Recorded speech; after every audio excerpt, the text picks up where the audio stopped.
Buenas noches, doctores. ¿Me confirman, por favor, si se escucha bien y si tenemos imagen? Buenas noches, doctora. Las diapositivas. Perfecto.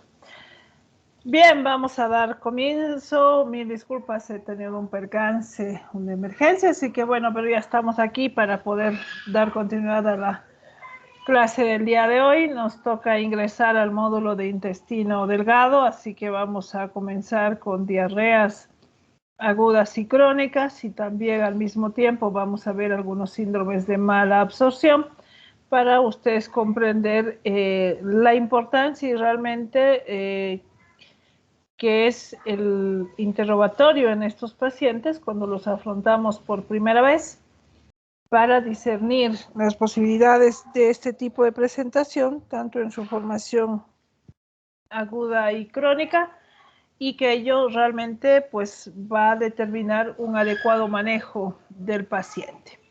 Dicho ello, vamos a pasar a la revisión de nuestro caso clínico del día de hoy. Tenemos un paciente de 25 años, femenina, con deposiciones líquidas en una frecuencia de 15 veces en las últimas 12 horas, con características amarillentas verdosas, acompañada de dolor abdominal, alzas térmicas no cuantificadas.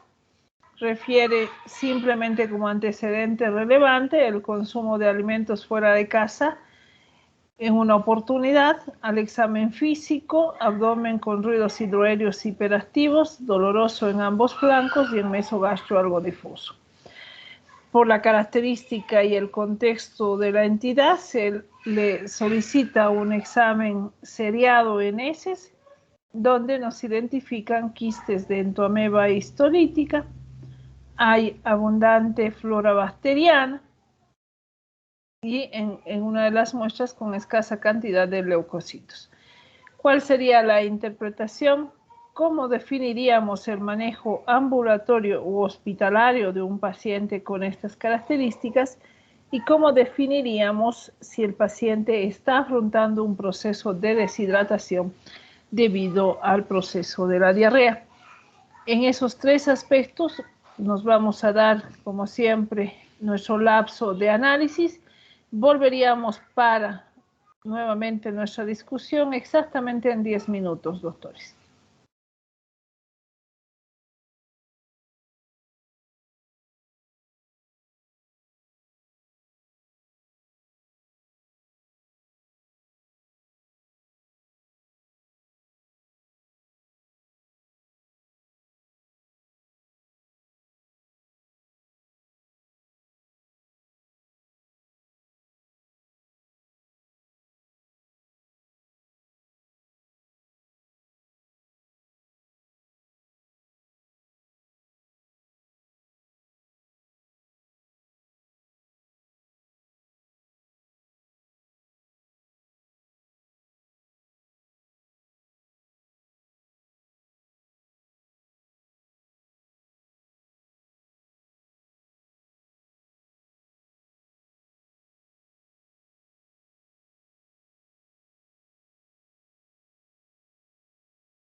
Bien, doctores.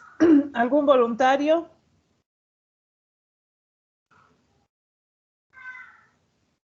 A ver, vayamos comenzando. Anthony, doctor, lo escuchamos. ¿Cómo definiría si el paciente es de manejo ambulatorio o hospitalario, doctor? Buenas noches, doctora. Bueno, en el caso clínico no vi si había datos de hipotensión, pero tenía varias deposiciones. Entonces, pienso que hay que hidratarla. Esto podría ser por vía parenteral, como no sé si no leí bien el caso clínico, pero no veía si había signos de deshidratación, si estaba con hipotensión.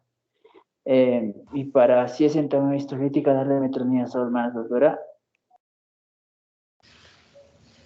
A ver, vamos a volver a ver, me confirma si estamos viendo la presentación.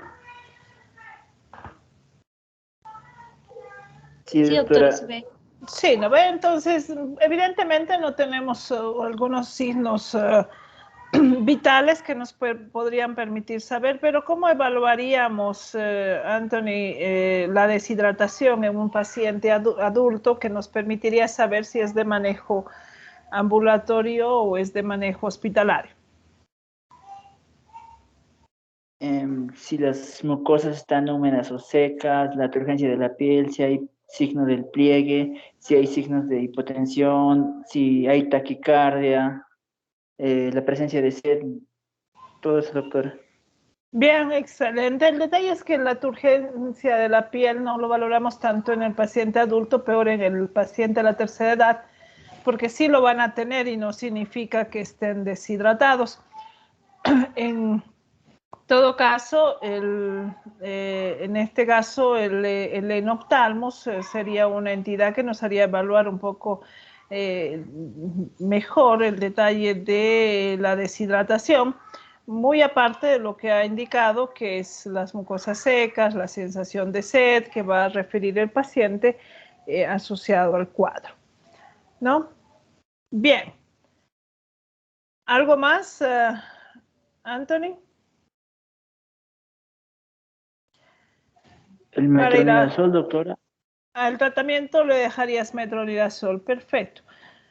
¿Qué más podríamos contribuir? Cristian, lo escuchamos, doctor.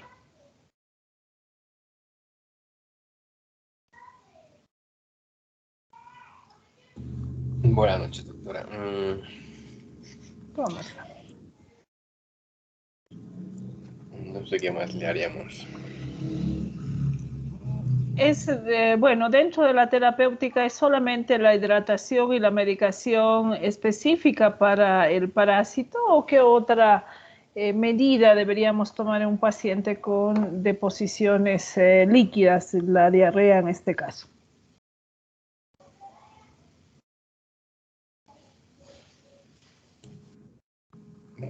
Podríamos darle loperamida, ¿no? Ya un antidiarreico se le ocurre, ya que ya está tratando la parasitosis, podríamos parar la diarrea con un antidiarreico. ¿Qué opina Daniela Melissa? Le escuchamos. ¿Qué haría? ¿Qué más usted podría aumentar a lo que ya se ha comentado con sus dos compañeros? Doctora, que haya entrado 15 veces, ¿no hay signos de que esté empeorando? O sea, ¿cómo podríamos decirlo a eso? ¿Una deshidratación leve o moderada o severa?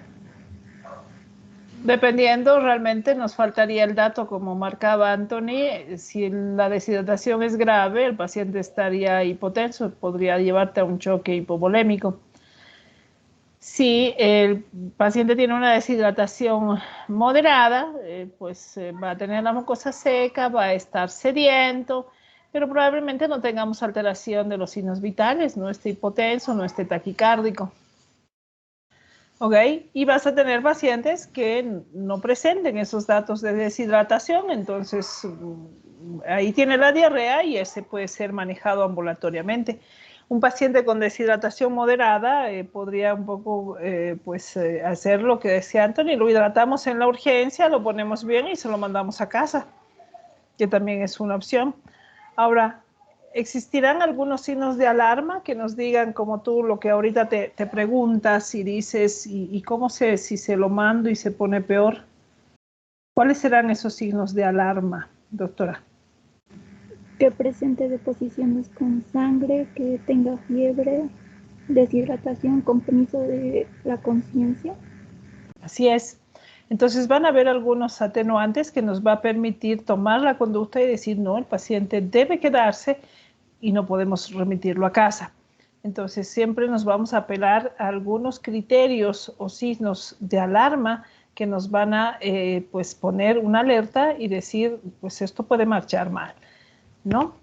Ahora, aquel paciente que tiene asociado a la diarrea un estado nauseoso y vómitos frecuentes, son pacientes que en su mayoría son manejados hospitalariamente, porque si no puede tolerar nada por vía oral, ¿cómo le vamos a encargar hidratarse en casa, ¿no? O dar continuidad a un tratamiento que no lo va a poder tolerar? Entonces, ahí también el detalle de que es una indicación para el manejo hospitalario. ¿Qué más haríamos? Dayana Lisset, le escuchamos. ¿Qué alguna otra medida podríamos asumir con el paciente?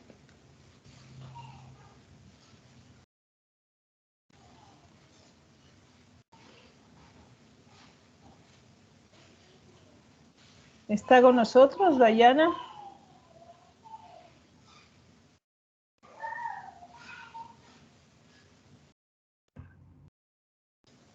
Doctora, buenas noches. Disculpe, ¿el uso de probióticos puede estar indicado en este caso? Esa es la otra recomendación. Debemos indicar probióticos a los pacientes porque no olvidemos que el probiótico es el único medio que nos va a permitir, en todo caso, independientemente de que ya hay un germen identificado, evitar que el parásito produzca mayor daño en el paciente hasta que alcancemos una remisión con un tratamiento. No olvidemos que las terapéuticas alcanzan una efectividad recién a las 72 horas y al 100% la efectividad se alcanza recién concluyendo los 7 días de tratamiento.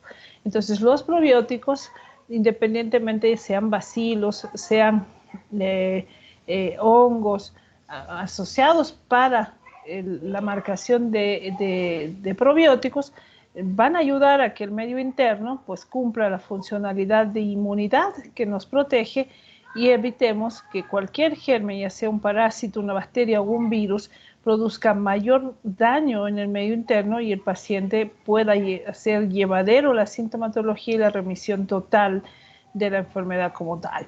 Entonces, sí está recomendado un probiótico. Y si el paciente tuviera mucho dolor abdominal, el cólico intestinal es una característica asociada a la entidad. ¿Qué medicación deberíamos usar? Dana Andrea, la escuchamos.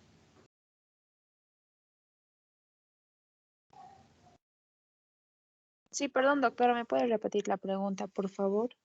Si el paciente tuviera asociado cólico intestinal, ¿qué medicación podríamos recomendar al paciente que tiene asociado este dolor abdominal? Quizás, doctora, un antiespasmódico. Así es, la recomendación es usar un antiespasmódico.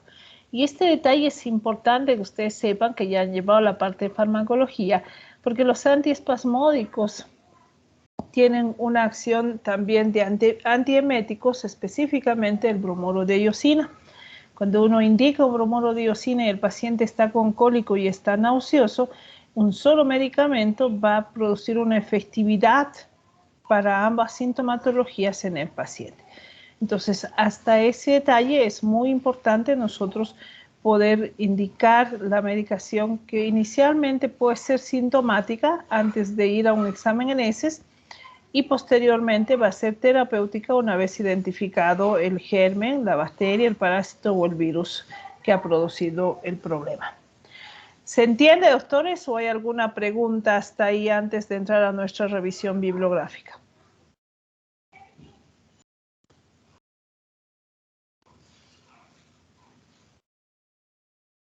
¿Está todo claro? Sí, se entiende. Sí, doctora, está Perfecto. todo claro. Bien, Vamos a ir a nuestra revisión bibliográfica a aclarar que la parte de la diarrea crónica tiene un mayor ímpetu sobre los síndromes de mala absorción, pero vamos a tratar que sea lo más entendible. También aclarar que en esta entidad vamos a hablar un poquito de SARS-CoV-2, el COVID-19, tiene una llegada y presentación sintomática digestiva, y la diarrea hoy en día es una de las mayores manifestaciones con mayor frecuencia en estas temporadas, y pues con ciertas limitaciones porque en nuestro medio no hemos alcanzado a hacer la detección del virus en heces. Pero independientemente de ello, está siendo factible y fácil de manejar, y además que se ha demostrado que la presentación digestiva no es tan agresiva como la presentación respiratoria. ¿Cómo definiríamos diarrea? Simplemente en un aumento de la frecuencia y una disminución de la consistencia, que pues ello va a conllevar a nosotros tener unas ciertas características en las deposiciones.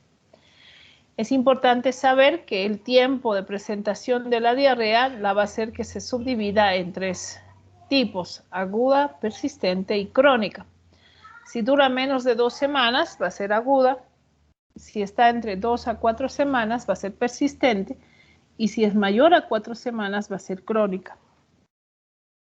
El poder catalogar estos tiempos es vital para nosotros los especialistas, y también importante el transmitir este conocimiento a la parte general, que va a ser generalmente el primero que va a tener contacto con el paciente, en afán de no cometer el error de un manejo de un crónico en un paciente, es decir, como si fuera un agudo. Vamos a recordar algunas cosas ya conocidas, que las diarreas se subdividen en diarreas osmóticas y diarreas secretoras. Las osmóticas están asociadas a la ingestión de cationes, aniones o azúcares o alcoholes, como el manitol o el sorbitol, que se absorben escasamente. La ingestión de disacáridos como la sucrosa, lactosa, en ausencia de disacaradasa, va a ocasionar una diarrea. La característica principal de la diarrea osmótica es que ésta cesa con el ayuno. Es decir, tras interrumpir la ingesta del soluto, el paciente no va a tener diarrea. Entonces se asocia a una alteración de la absorción de electrolitos. La concentración de estos iones en el agua, en la materia fecal, puede estar muy reducida. Es decir, en este tipo de diarreas osmóticas ustedes no van a cursar con un paciente que vaya a una alteración hidroelectrolítica. Por el otro lado, la diarrea secretora, su mecanismo es por aumento de la secreción neta del cloro o bicarbonato o inhibición de la absorción neta del sodio. Tiene asociaciones a agentes infecciosos, péptidos producidos por tumores endocrinos, neurotransmisores como la acetilcolina o la serotonina, y pérdida de la superficie de la absorción. Bien. Dadas las 2 características importantes de formas de tipos de diarreas, vamos a pasar a hablar de diarrea aguda. Dentro de la diarrea aguda es importante que se reconozca que el 90% del causante de esta diarrea son agentes infecciosos. Por ahí la indicación y la importancia de poder discernir si se trata de una infección, de una diarrea aguda o de una diarrea crónica, para no cometer el error y tener esa asociación de pensar que toda diarrea es infecciosa. La diarrea aguda puede venir asociada a vómitos, fiebre y dolor abdominal, y el 10% restante de los causantes se asocia a medicamentos, ingestión de sustancias tóxicas, isquemia y otros trastornos. Los agentes infecciosos, la mayoría se transmiten, esto es recordando el área de parasitología y bacteriología, por vía fecal oral, contacto directo de persona a persona, o a través de la ingesta de alimentos o aguas contaminadas, como fue el caso de nuestra paciente.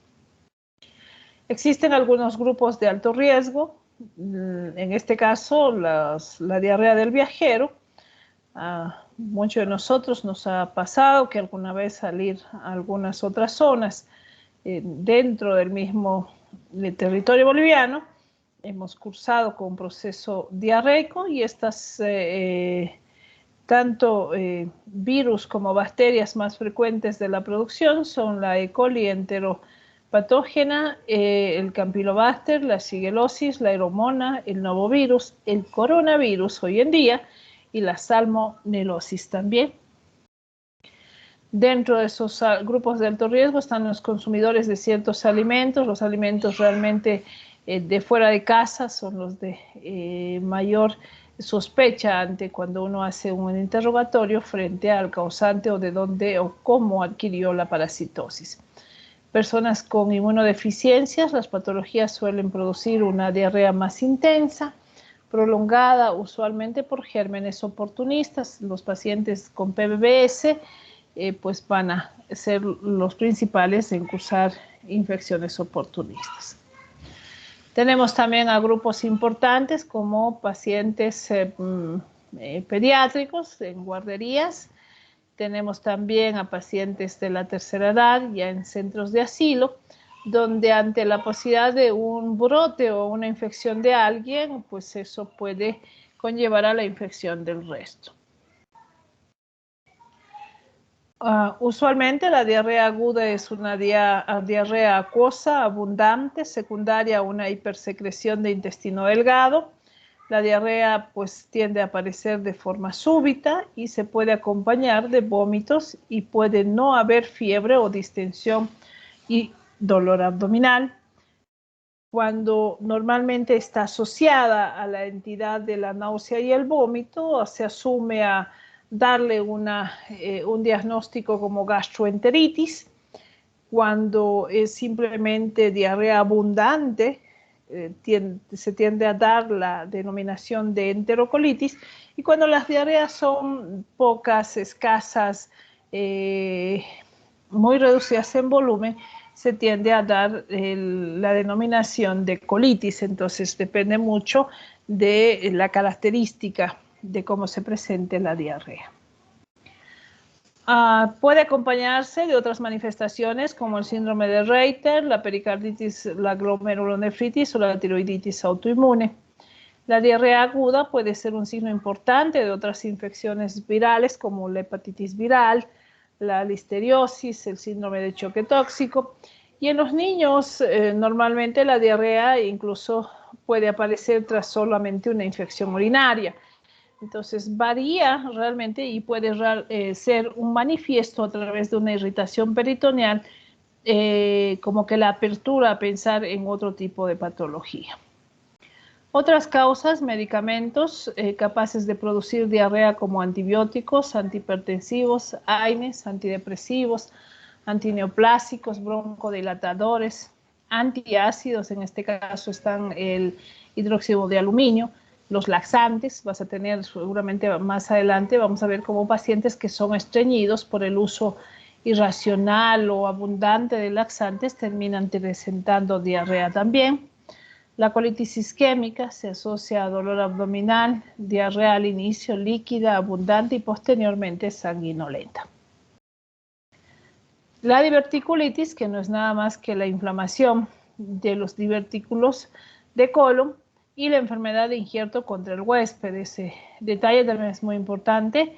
Nosotros en el Centro Hospitalario Berga, es un centro de referencia de trasplante, pues se hace realmente la vigilancia en esta entidad, aunque algunos medicamentos que ellos reciben, inmunosupresores, pueden provocar la diarrea, no deja también de ser una preocupación la presencia de diarreas en los post-transplantados.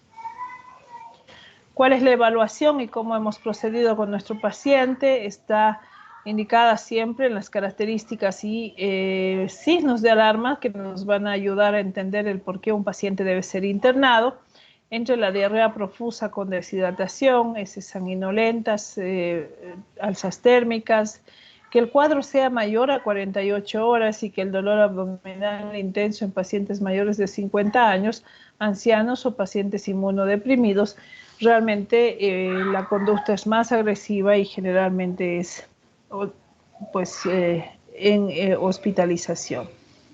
Las pruebas diagnósticas, como hemos visto, hacemos uso del examen de heces seriado, un copro parasitológico seriado. Puedes hacer uso también de un copro directo con ELISAs. Hoy día tenemos ELISAs para Yardias amebas. Para ver las salmonelas podemos pedir un coprocultivo, se hace cultivos para salmonela o shigellosis. Sin embargo, se nos ha facilitado hoy en día mucho los diagnósticos de infecciones no comunes. Podemos hacer uso de los paneles donde pedimos entre 4 a 6 bacterias, Aeromonas, Histosporidium, Clostridium difficile, una serie de bacterias que pueden provocar la diarrea, así que eso ha reducido un poco y ha facilitado los procedimientos diagnósticos en entidades no comunes con diarrea.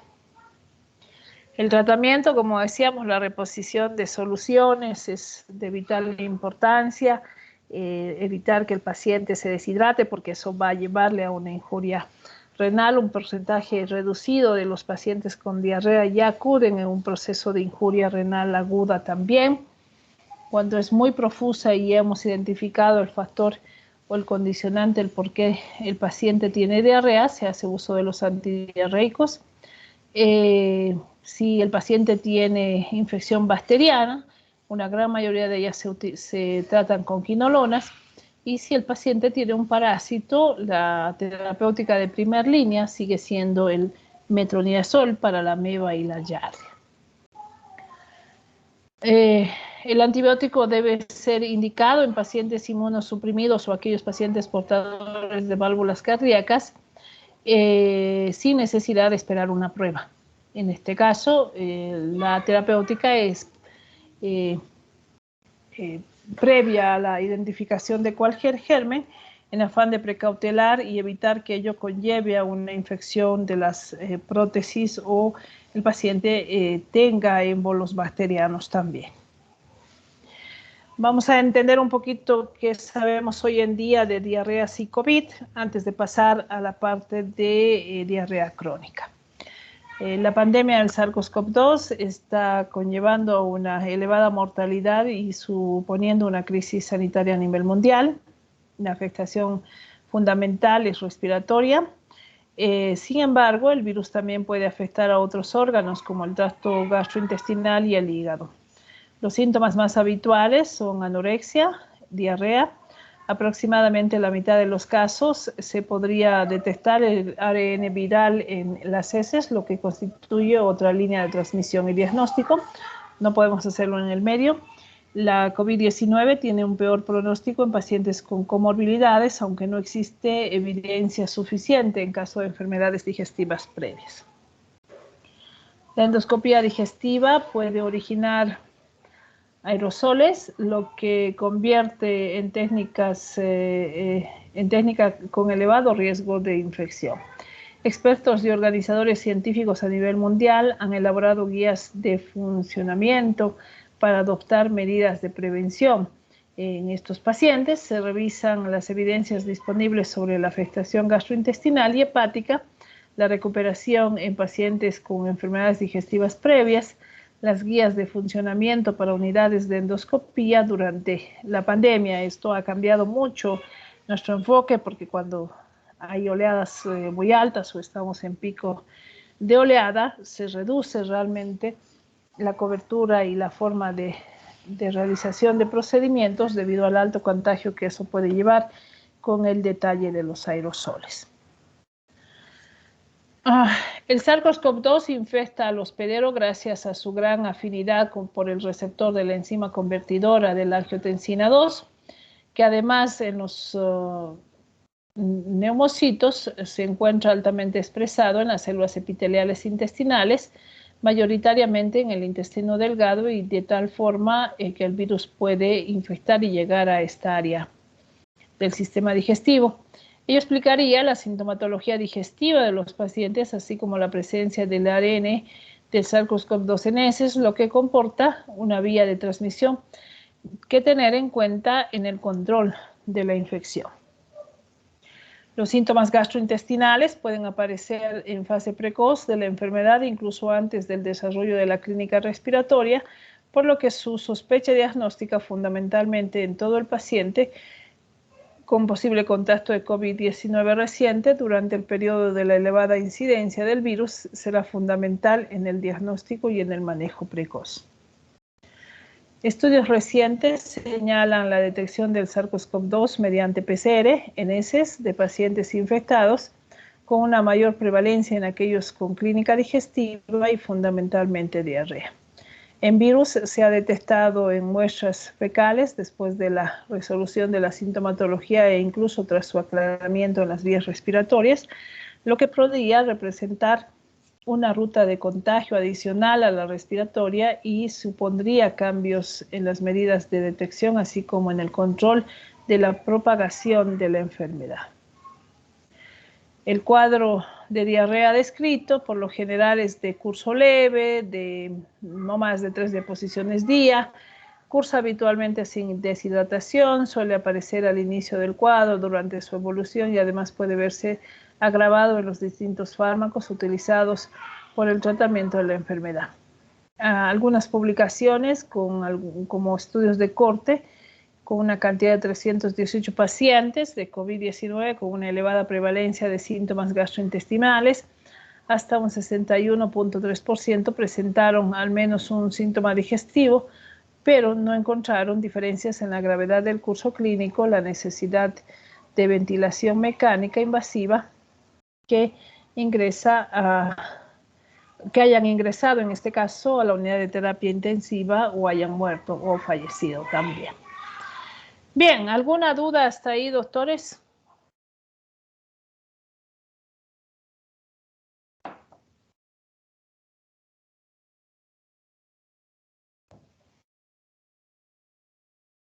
Creo que no, doctora. Perfecto. La parte de diarrea crónica, doctores, la intención es un poco orientar y hacer que se entienda la discriminación entre, porque es importante definir si es crónica o aguda, debido a que las entidades que llevan a la fase crónica y que una gran mayoría son mala absorción, van a terminar realmente comprometiendo el estado nutricional del paciente. En este enderín vamos a ver que las diarreas crónicas, una gran mayoría de ellas no son causadas por infección, sino tienen otros factores causantes para su determinación. Al igual que la fase aguda, vamos a hablar de algunos factores que llevan a la producción de diarrea crónica secretora y diarrea crónica osmótica. Para la diarrea crónica secretora se debe a una alteración en el transporte de líquido y electrolitos a través de la mucosa intestinal. Clínicamente se caracteriza por ser muy voluminosa, acuosa, usualmente indolora y persistente a pesar del ayuno. Puede tener asociación a medicamentos, está asociada a la resección intestinal, enfermedades de la mucosa o fístulas enterocolónicas. Cuando veamos enfermedades inflamatorias intestinales vamos a entender un poco aquello.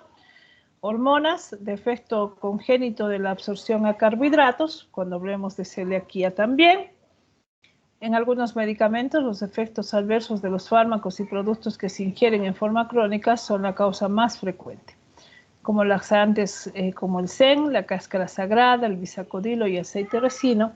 Aclarar que estos tipos de laxantes van a producir en el paciente una colitis melanósica, el colon se vuelve de características negruzcas oscuras y el paciente pasa a un periodo de mala absorción y de tener estreñimiento pasa a tener diarrea crónica. Y el consumo de etanol a largo plazo también está catalogado como uno de los factores causantes de diarrea secretora crónica. La resección intestinal es aquella que va a categorizar al síndrome de intestino corto. Va a producir diarrea secretora al disminuir la superficie necesaria para la absorción de líquidos y electrolitos secretados.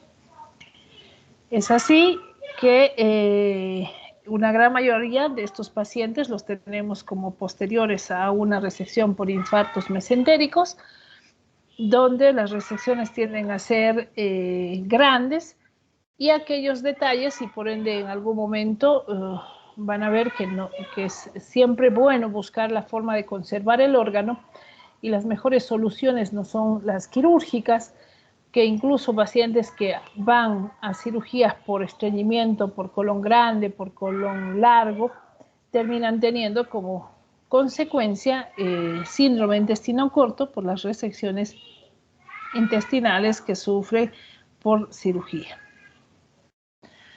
Tenemos también causantes hormonales, la diarrea ocasionada por secretagogos o potentes como la serotonina, la histamina o la prostaglandina, y la producción anormal de hormonas se relaciona con tumores carcinoides, el lipoma, el cáncer medular de tiroides, mastocitosis, gastrinomas, adenomas vellosos o colorectales. Entonces, va a ser muy importante y fundamental el hecho de ir y buscar estas entidades, porque ya se vamos hablando de algunas patologías asociadas a la aparición de estas diarreas secretoras crónicas. ¿Qué tenemos de la diarrea osmótica crónica? La diarrea aparece al ingerir solutos, es la misma característica que la aguda, osmóticamente activos y poco absorbibles, que atraen líquidos hacia la luz intestinal. Una característica de la diarrea es que desaparece con el ayuno o al interrumpir la ingestión del producto nocivo. Causas de la diarrea osmótica: tenemos los laxantes osmóticos, la mala absorción de carbohidratos, causas inflamatorias, inmunodeficiencias primarias y secundarias, gastroenteritis eosinofílica. No olvidemos, cuando hablábamos de esofagitis eosinofílica, la causante principal en nuestro medio asociado a la herbolaria. Lo mismo puede suceder en la parte intestinal, es una alergia intestinal asociada al consumo de aquellos alimentos al cual el paciente tiene alergia. ¿Cómo enfrentamos al paciente? El estudio del paciente con diarrea crónica parte siempre de tener una buena historia clínica. Y ahí el interrogatorio juega un papel fundamental, porque lo primero que tenemos que hacer como médicos que afrontamos este tipo de patología es discernir si se trata de una diarrea aguda, una diarrea persistente o una diarrea crónica, porque ello, en base a lo que estamos aprendiendo, nos va a hacer encajar en la posibilidad de ser o no un proceso infeccioso como tal. El examen físico sí será fundamental para detectar algunas entidades palpables asociadas a este tipo de diarreas. Y finalmente, los exámenes laboratoriales que vamos a ir viendo a lo largo de esta presentación, para que nos ayudan a inclinarnos a ciertas entidades como infecciones, nos ayudan a inclinarnos a las posibilidades de trastornos o patologías crónicas, pues el examen complementario va a jugar un papel importante en esa área. Antes de entrar a profundidad de la entidad crónica, es importante recordar y pues hacer énfasis que toda entidad de diarrea crónica nos va a llevar a un síndrome de mala absorción. Y cuando decimos que hay un síndrome de mala absorción, cuando existe un conjunto de síntomas y signos producidos por el déficit nutricional que se origina por la inadecuada absorción a este nivel intestinal de nutrientes, ya sean proteínas, grasas, carbohidratos, vitaminas o minerales.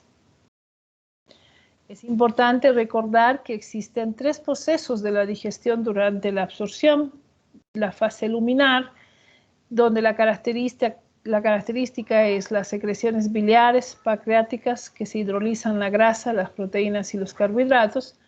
Un déficit de tales secreciones van a producir mala absorción y diarrea. La fase mucosa se completa la hidrólisis de los principios inmediatos, los cuales son captados por el enterocito y se preparan para el transporte posterior.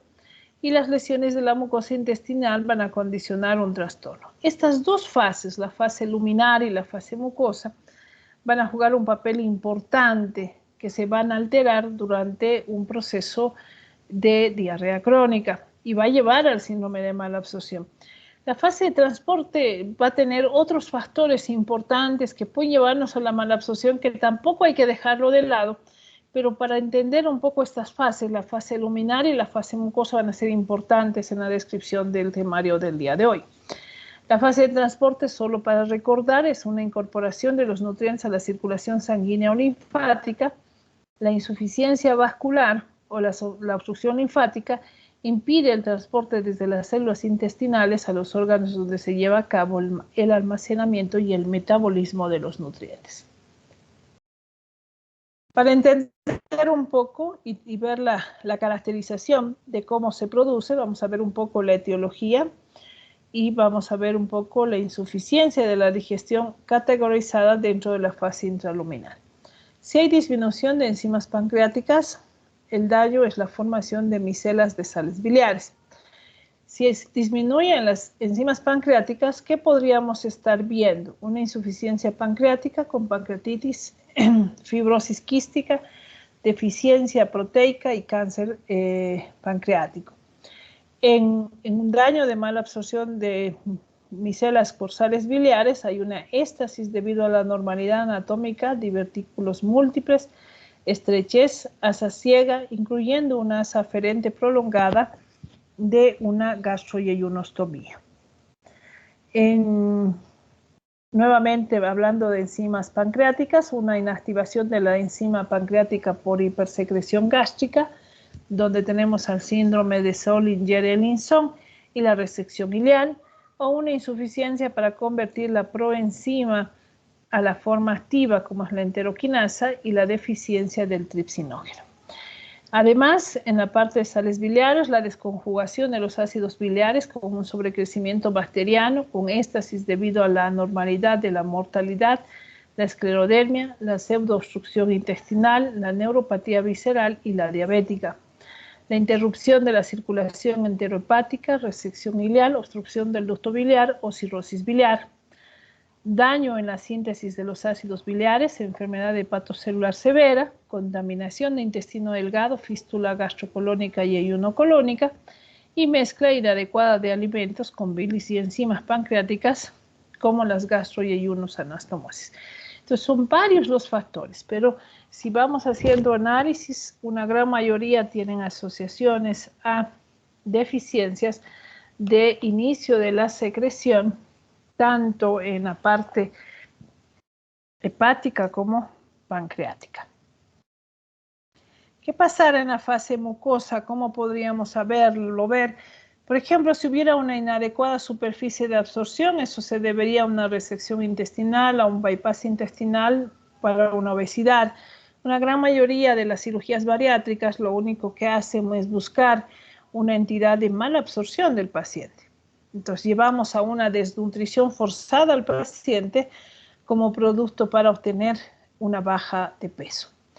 El daño en la superficie de absorción, quimioterapia o radioterapia, enfermedad celíaca, el esplutrópical, la hipogamaglobulinemia o la yardiasis.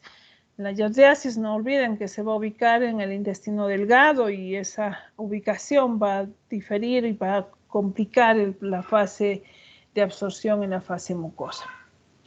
Defectos bioquímicos sin alteración anatómica, deficiencia de la disacaridasa, deficiencia de lactasa y sucrosa, deficiencia en el transporte de carbohidratos, malabsorción glucosa-galactosa, lípidos, alfa-beta lipoproteinemia, aminoácidos, malabsorción de la vitamina B12 o infiltrado en la pared. Entonces, en diferentes características también se nos va a alterar la fase mucosa.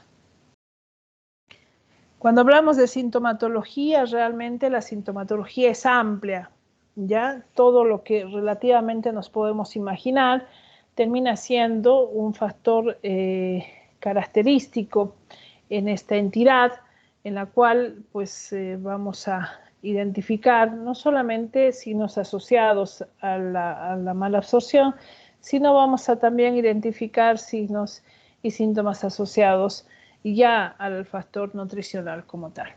Va a haber pérdida de peso, esteatorrea mayores a 20 grados, 20 gramos, diarrea acuosa, donde tiene característica de eliminación de heces voluminosas de color claro, espumoso, brillante, flotan en el agua con olor rancio de 4 a 6 deposiciones en el día y duran semanas o meses. Hay distensión, hay dolor abdominal, hay meteorismo, hay timpanismo, hay borborrismos también, disminución del líbido, amenorrea, cansancio, edema, anemia, alteración de la coagulación, osteoporosis, trastornos visuales, problemas de la piel. ¿Y cómo parte Y bueno, nuevamente volvemos a aclarar el detalle que la historia clínica detallada va a ser la única que nos va a permitir inmiscuir dentro de este grupo de sospechosos de la entidad, y ahí vamos a asociar pruebas funcionales de actividad digestiva, pruebas con la capacidad absortiva de intestino para los diversos nutrientes. Por ejemplo, exámenes de rutina van a ayudar a conocer el impacto de la pérdida de nuestros alimentos y lo que puede causar en el paciente. Por ejemplo, una biometría hemática, los tiempos de coagulación, proteínas totales, albúmina en suero, colesterol, determinación de hierro, zinc, calcio, magnesio y folato y determinación de la vitamina B12. Por ejemplo, cuando queremos hacer ya diagnósticos asociados a la absorción y la digestión de grasas, la determinación de grasas en heces es un estándar de oro para la esteatorrea, métodos cuantitativos de Van Karmen, ¿ya? Donde para hacer ese factor, es decir, ese método diagnóstico de esteatorrea cuantitativo, debes dar una dieta de 100 gramos de decilitro de grasa durante 4 o 5 días, la recolección de materia fecal de los últimos 3 días, excreción de grasas a mayores de 5 gramos de decilitro es anormal y diagnóstico de una diarrea esteatorreica, equivalente a una pérdida mayor de 5% de la grasa ingerida. Y lo que más característico, cuando tú preguntes al paciente si flotan las heces en la taza cuando el paciente tiene deposición. Algunos estudios anatomopatológicos, ahí juega un papel muy importante la endoscopía digestiva alta.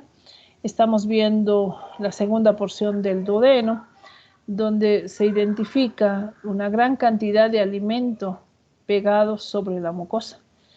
Cuando un paciente está en ayuno, nada de restos alimentarios deberían quedar sobre la mucosa intestinal, pero este detalle de proceso de mala absorción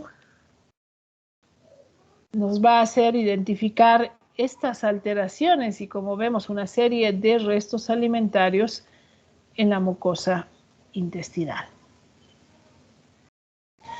¿Cuál es la característica de la endoscopia digestiva alta? Es un estudio de imagen que puede presentar endoscópicamente, no solo nos permite ver internamente la cámara gástrica y la primera porción a segunda del duodeno, sino también que nos permite tomar muestra de todas las áreas alteradas para con ello pues corroborar probablemente una sospecha diagnóstica.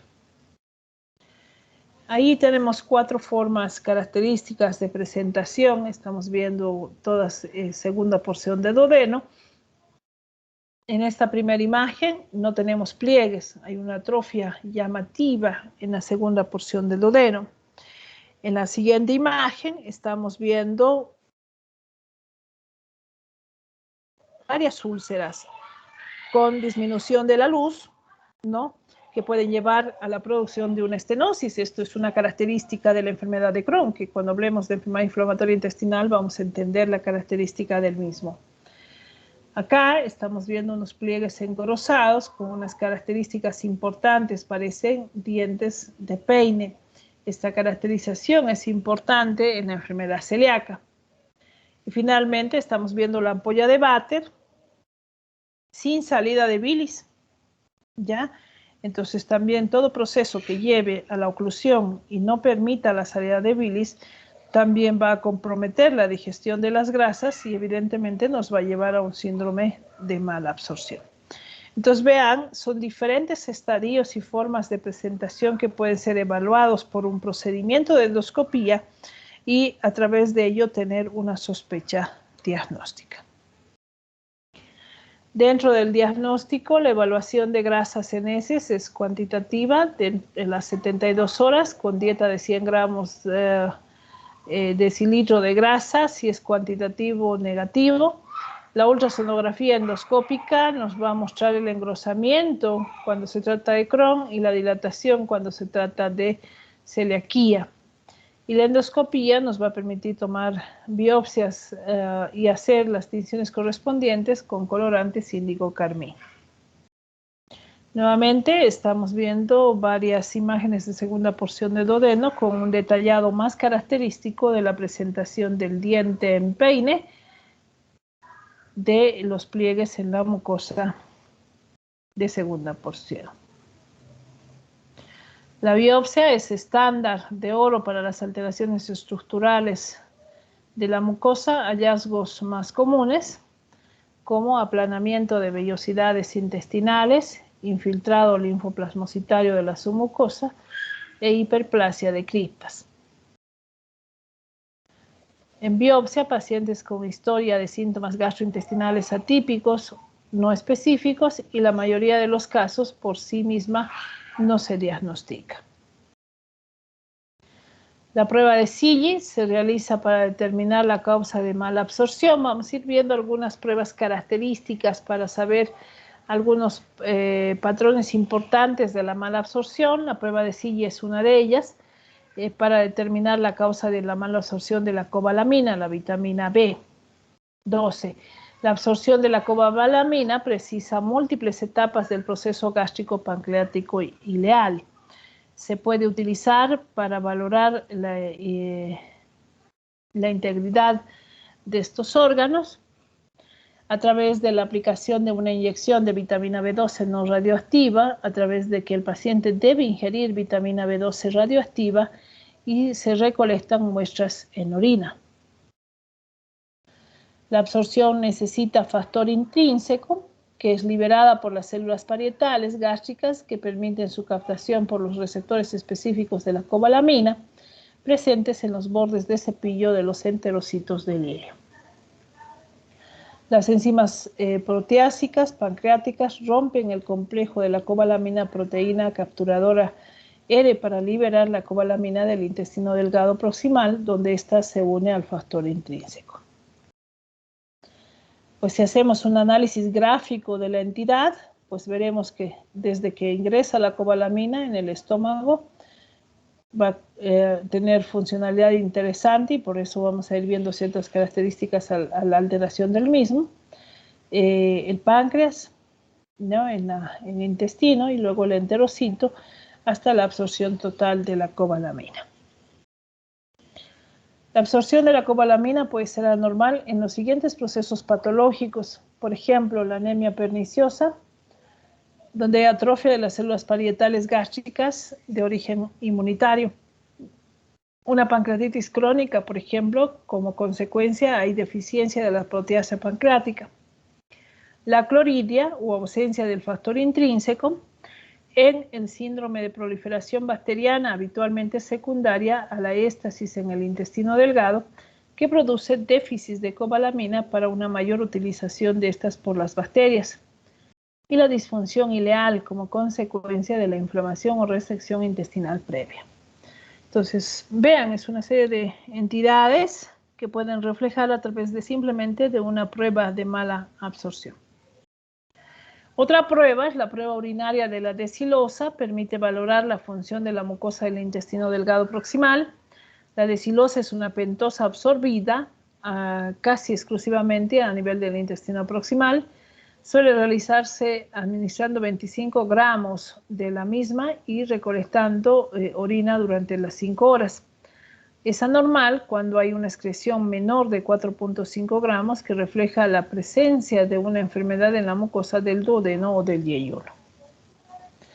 ¿En qué consiste? Se toma una muestra de sangre, se recolecta una muestra de orina.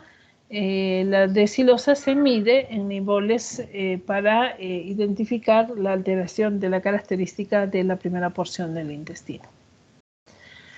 Algunos otros estudios, los estudios por imagen, el tránsito intestinal, por ejemplo, en enfermedad de Crohn, nos van a mostrar algunas características interesantes.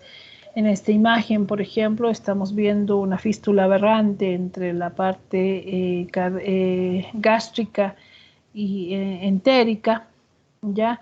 Que probablemente pues, va a omitir una gran parte del intestino y va a terminar produciendo un pase anómalo del contenido digestivo hacia el intestino.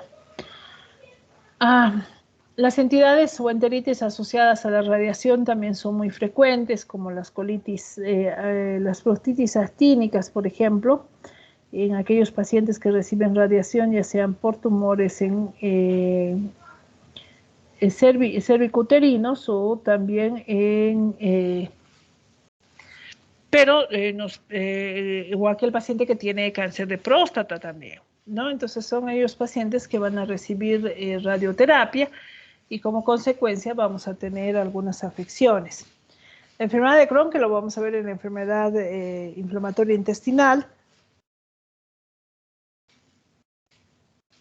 y la enfermedad celíaca, que es una de las entidades, igual que la vamos a ver en la próxima clase, que ha causado y sigue siendo el boom en los últimos tiempos, no significa que ha aumentado su frecuencia.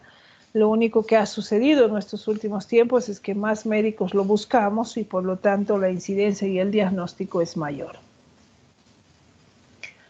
Vamos a ir viendo algunos tránsitos intestinales para un poquito ir ayudando a tener un diagnóstico visual. Para ver, tenemos en la imagen 1, que es un individuo normal. Un tránsito normal intestinal deberíamos verlo como en la imagen A. Cuando el paciente tiene un sprue celíaco, vean ese engrosamiento y ese repliegue que va a tener el intestino delgado. En la imagen C vamos a identificar múltiples divertículos. Ya los divertículos de intestino delgado no son muy frecuentes, pero con aquellos lo presentan, pues pueden traer algunas complicaciones. Y la enfermedad de Crohn, para entender un poquito mejor la anterior imagen que veíamos, que son las fístulas gástricas, enterocolónicas también que pueden haber, donde va a omitir un cierto segmento del tubo digestivo y vamos a tener un pase anómalo del contenido digestivo y pues reportado por el tránsito intestinal. Algunas otras exámenes usados son, por ejemplo, los exámenes por imagen, porque nos van a permitir en este caso una tomografía, ver lesiones intestinales focales, engrosamiento de la pared intestinal, como es en el caso de Crohn, ya que es una afección transmural, o identificar tumores neuroendocrinos en vía biliar o en área ampular. La resonancia magnética, por ejemplo, vamos a usarlo en pacientes con enfermedad de Crohn, cuando hay que identificar sitios de afección, en enfermedades celíacas, en pacientes que no hacen tratamiento, no se adhieren a la dieta fuera de gluten, y finalmente los linfomas, ¿no? Entonces, por imagen, ellos nos van a permitir hacer un diagnóstico adecuado.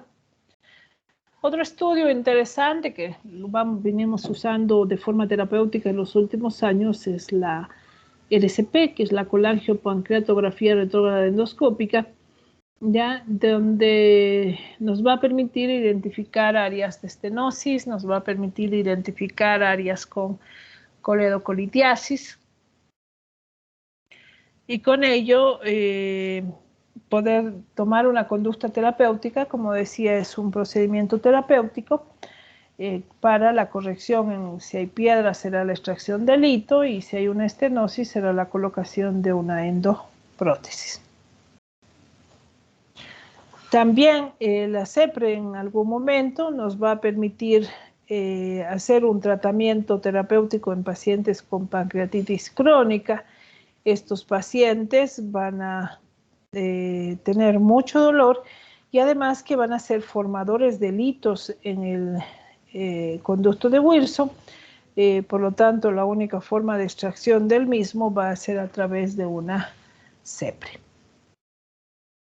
Bien, para ir cerrando, un flujograma de formas de cómo podemos llegar al diagnóstico y a través de qué decisiones empezamos a solicitar los exámenes complementarios y tomar y decidir a qué patología nos inclinamos, que sea el detalle de la mala absorción. Tenemos un paciente, diarrea crónica, pérdida de peso, esteatorrea. Vas por un laboratorio, una ecografía, un frotis y un coprocultivo. Si hay parásitos o si ahí determinas que hay una pancreatitis crónica, como que ya está dicha la entidad. Pero si no hay diagnóstico, vamos a buscar signos de inflamación, si están presentes o ausentes. Si estuvieran presentes, podríamos ya sospechar en una entidad de enfermedad de Crohn o colitis, aunque hoy en día la caliprostina es una proteína fecal, es una de las entidades que nos permite hacer un diagnóstico temprano y oportuno. Pero los signos de inflamación ausentes, hay que ir a hacer una test de silosa. Si se confirma el dato de la mala absorción, puedes ir a una biopsia intestinal, un tránsito intestinal o finalmente una tomografía. Si es normal, pues iremos a una cuantificación de grasa fecal para ver si hay esteatorrea o no. Eso nos confirmará si tenemos o no mala absorción. Si es normal, si hubiera una mala absorción, pensaríamos en una CEPRE, una ecoendoscopía, una elastasa fecal.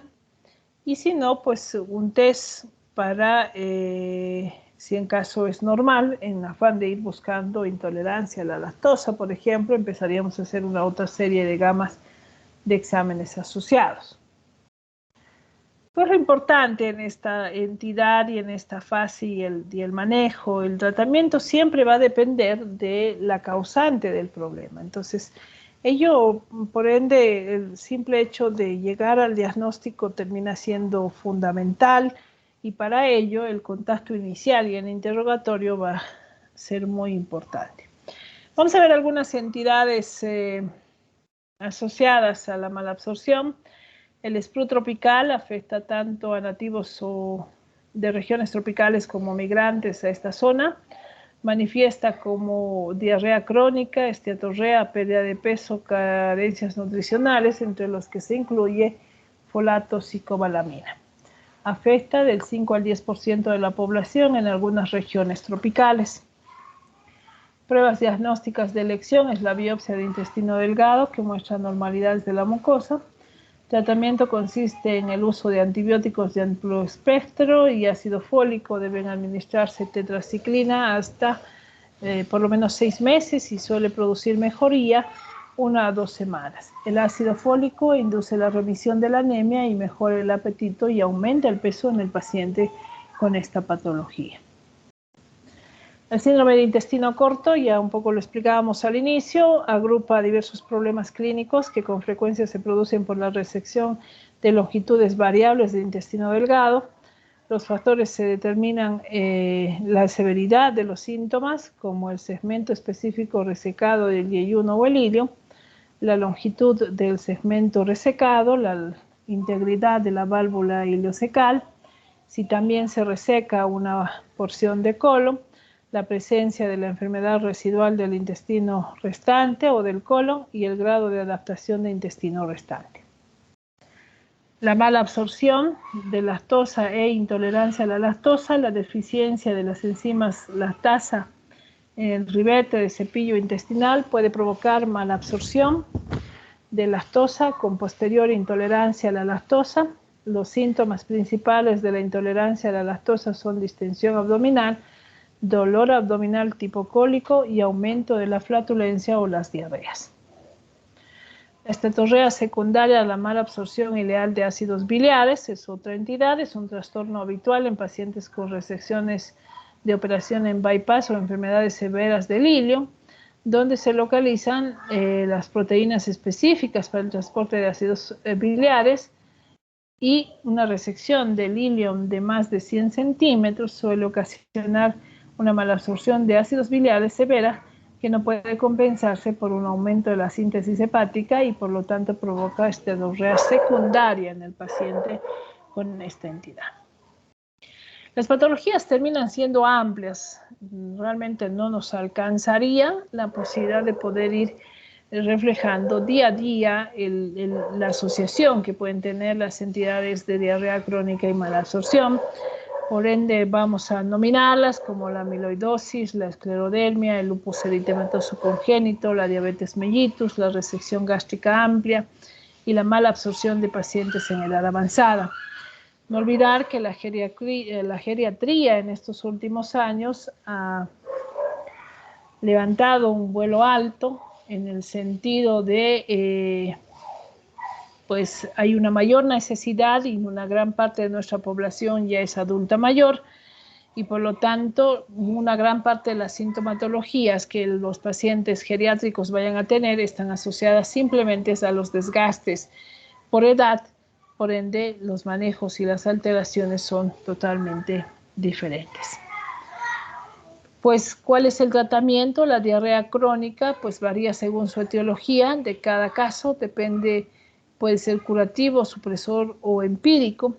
La reposición de líquidos y electrolitos o la reposición de vitaminas liposolubles no deja de ser realmente recomendaciones dependiendo a las alteraciones y los hallazgos que nosotros identifiquemos en este tipo de pacientes. Bien, doctores, ¿alguna pregunta de la segunda parte, que es la parte un poquito más gruesa del temario del día de hoy, sobre diarreas crónicas?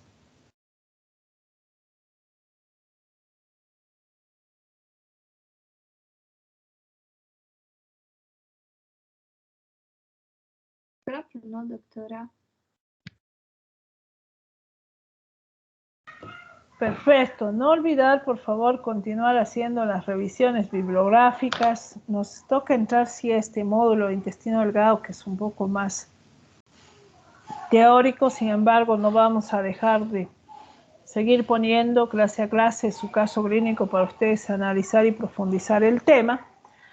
Por lo tanto, pues no olvidemos seguir haciendo las revisiones. Si no tenemos dudas, doctores, nos estaríamos reencontrando próximo viernes. Pues tengan buen fin de semana y buenas noches. Gracias, doctora. Gracias, doctora. Doctora, buenas noches. Gracias, doctora. Buenas noches.